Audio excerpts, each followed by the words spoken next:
Hello everyone and welcome back to another book review. Today I am going to be reviewing an audiobook that I listen to instead of a physical book. I really enjoy audiobooks to listen to when I'm hiking, walking, or just doing tasks around the house because it's something to listen to and I can get another book in. So the book that I'm going to be reviewing today is called The Bright Ages and it's by Matthew, Gabriele, and David Perry. So this team teamed up to write about this era in history that we usually call the medieval period. So another term that's commonly used for the medieval period is the Dark Ages. And the two authors of this book think that that word or that term, the Dark Ages, kind of confers or plays into the stereotype that lots of us have about this medieval period, and that is that it was a time of stagnation. There wasn't a lot of growth or progress in this period, and it was all in all just kind of a dark time. The authors really disagree with this premise, and they kind of turn the phrase the Dark Ages on its head and say maybe we should view this as the Bright Ages and think about and focus on what went right during this time. I really enjoyed this book. I thought it was really well done. I think it was presented in a very clear way, and it also made connections to the present, so why things talked about in the book matter now, which I thought was really interesting too. I feel like it kept me engaged the entire time, and we really covered quite a bit of ground in the book without me feeling overwhelmed or without me feeling like we were going way too fast through the topics. Definitely, if anything interests you in the book, there's a lot more reading you could do. You could go a lot more in depth on any of the topics presented in this book. This is kind of an overview of what they're terming the Bright Ages. However, I do feel like they did cover quite a bit of good information. So, the Bright Ages. This book kind of starts off with talking about boundaries and kind of the way we pick the boundaries for this time we term the Dark Ages really matters. And one of the traditional starting points for the medieval period is the fall of Rome, or the sack of Rome. And they argue with why did we make that the starting point, and was this really as much of a clean break from the norm that we view. Looking back, we feel like this fall of Rome was such a big deal and was really influential, and the authors kind of argue and make a point that maybe this wasn't the clean break between this ancient Roman civilization and, okay, clearly this happens on this 1-2 month long period of history and now we've moved into the medieval period. They kind of argue that this is kind of an arbitrary date that we've set, and we may have placed a little bit too much of importance on that date. And they also argue that we are setting the boundaries for this time, so what if we set it to something different? So they choose another point to start off the Bright Ages, and it does kind of follow the same time span that you would consider when talking about the Dark Ages, but they just go to show that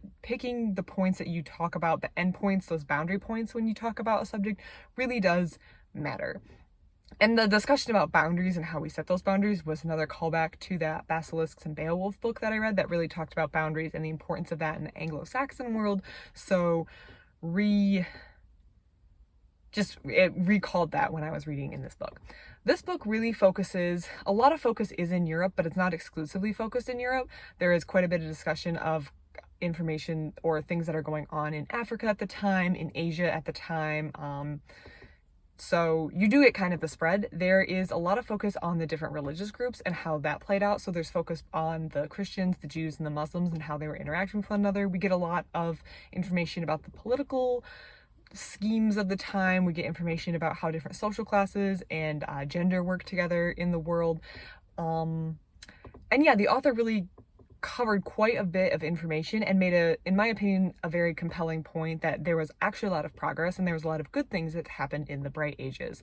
One thing I did appreciate though was the author didn't shy away from mentioning that there were horrific things that happened during this time period, and we can address that and we can realize that without saying that because these bad things happened, there was absolutely no progress. One thing they really emphasize is that these were humans living human lives, which are inherently messy and a little bit chaotic, and not these uniform monolithic. It's not like, well, now we're in the good times or now we're in the bad times. It's way more, they use the word like messy. It's a lot more messy than that. So you can't really confine things to neat boxes. And because humans were living in that time and inherently making that time, it is messy. So it's hard to say, well, these were the Bright Ages and everything was good, because everything wasn't good. We were dealing with humans who have complicated motives and complex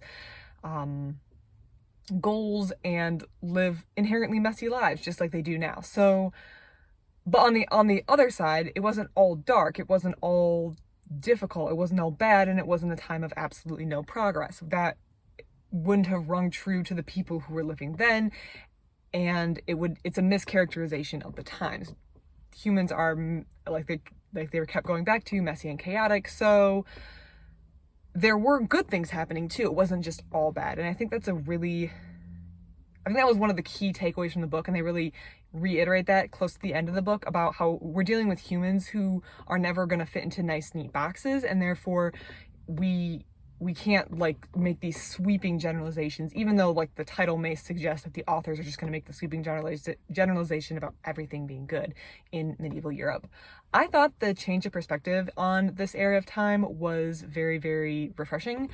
And he kind of did challenge our use of words, like when we think something is very not progressive, we tend to use the words like medieval to describe it or feudal to describe it, and maybe using those words might not be the best descriptors, because medieval doesn't necessarily mean bad. And he kind of calls to our attention that in using the word medieval to describe things that are bad, we continue to conflate the two. So, which is true. If I don't like something and I call it medieval, I'm kind of saying, okay, medieval equals bad, and we kind of need to get away from that generalization of the times. There were a lot of things in there that I knew. If you had asked me if I thought the whole medieval ages was a time of intellectual stagnation and very little progress, and just people suffering and starving, I would have said no. I feel like most people who have read a little bit or even paid a little bit of attention in their history classes in school know that there were things going on and there was progress being made and there was a lot of interesting history to be had during this time. However, I think this book really challenges everyone to shift perspective and think about how much good stuff was going on during that time and how it interplayed with some of the horrific stuff that was going on in the time, really helping you get inside the mindset of people who lived during this medieval time